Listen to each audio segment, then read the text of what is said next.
Hello students, मेरा नाम नितेश है और आज हम एक क्वाड्रेटिक इक्वेशन का क्वेश्चन करेंगे। तो क्वेश्चन है कि both the roots of quadratic equation x square minus bracket में 2n plus 18 into x minus bracket में n plus 11 is equal to 0 where n belongs to integer are rational, then find the values of n।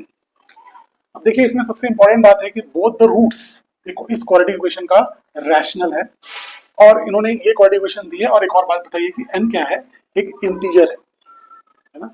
तो ये जो integer वाली बात है ये हमारे बहुत काम आएगी, क्योंकि हमारे पास ज्यादा इक्वेशंस या और कंडीशंस सॉल्व करने के लिए कुछ है नहीं। तो हम इसी चीज का यूज करेंगे और n की वैल्यू फाइंड आउट करने की कोशिश करेंगे। तो हमको पता है कि अगर कोई quadratic equation, general quadratic equation ऐसा है तो इसके रूट्स क्या हो जाते हैं, x is equal to minus B plus minus B square minus 4ac, ये एक स्क्वायर रूट में होता है अपॉन 2a, है ना।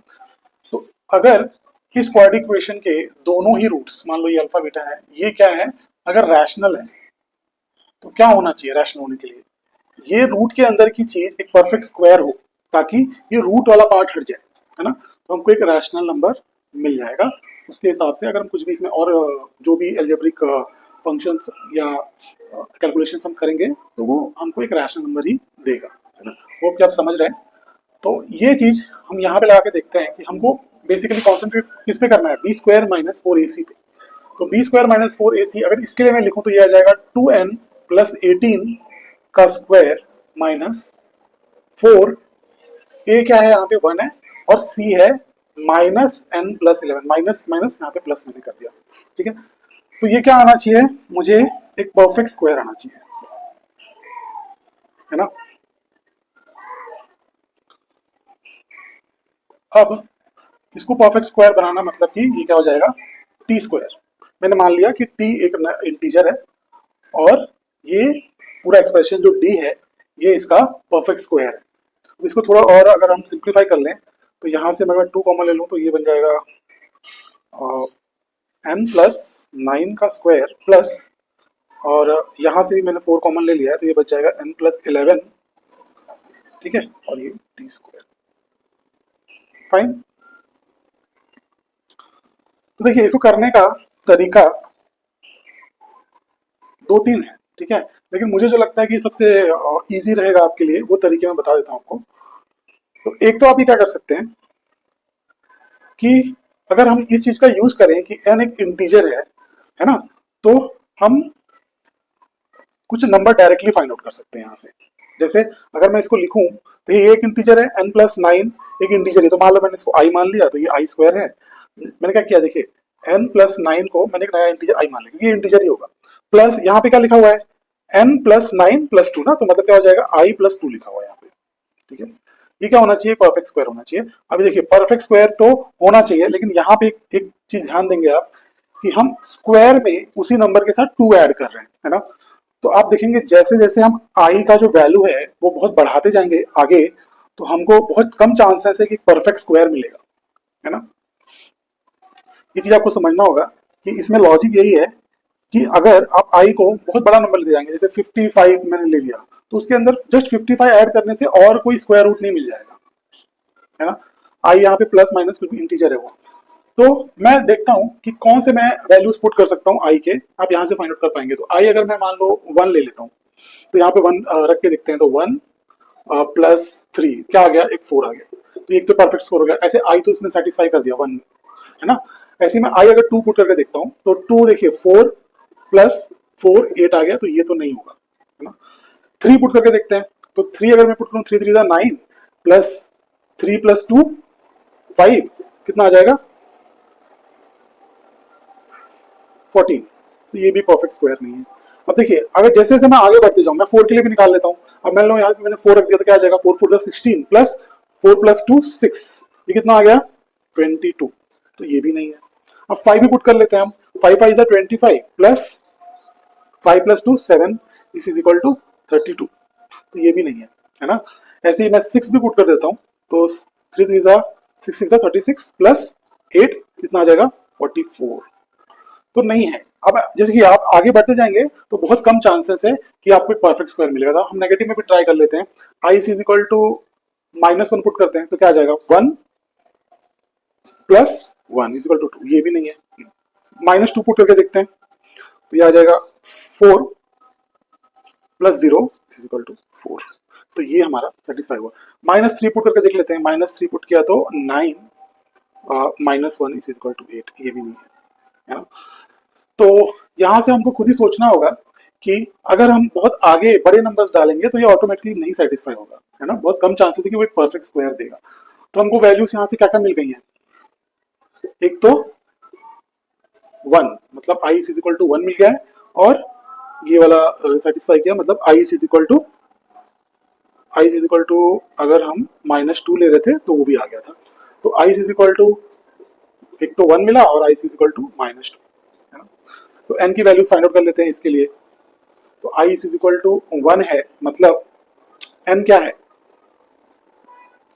हमने n प्लस 9 को i लिया था, तो ये तो 1 पुट कर दिया, तो n कितना आ गया, -8 आ गया, है ना। और अगर i इज इक्वल टू -2 है तो 9 plus 9 is equal to n plus 9 is equal to -2 है, तो ये आ जाएगा n इज इक्वल टू -11, है ना। तो ये दो वैल्यूज हमको मिल गई हैं, ठीक है। तो होप कि आप समझ गए। इसका एक और मेथड है करने का, तो वो भी मैं बता देता हूँ आपको। आपको जो सही लगे वो आप कर सकते हैं, ठीक है। तो नेक्स्ट मेथड ये है, ये थोड़ा लंबा मेथड होगा पर ज्यादा इजी है इसको करना, ठीक है। वैसे तो आपको हमेशा डाउट रहेगा कि और भी कोई नंबर सेटिस्फाई नहीं करेगा, हिट एंड ट्रायल मेथड था ये वाला। इसके बाद वाला जो मेथड है, इसमें हम क्या करेंगे, देखिए यहां तक तो सेम रखा, मैं करता हूँ थोड़ा सा इसको और सिंप्लीफाई कर लेते हैं।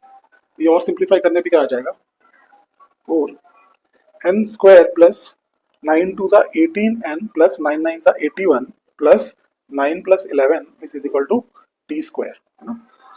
4 इंटू ये आ जाएगा n स्क्वायर, और ये आ जाएगा 19n plus 292 is equal to T square, है ना। तो देखिए ये तो एक परफेक्ट स्क्वायर है ही है ना। ये चीज भी परफेक्ट स्क्वायर होगा तभी ये जाके एक परफेक्ट स्क्वायर, पूरा एक परफेक्ट स्क्वायर आएगा। तो मैं अगर मान लूं n square plus 9n plus 92 को एक नया नंबर n स्क्वायर, क्योंकि ये भी परफेक्ट स्क्वायर होना चाहिए, तो हम इसको सॉल्व करते हैं। n square plus 19n plus 92 minus m square is equal to 0, है ना।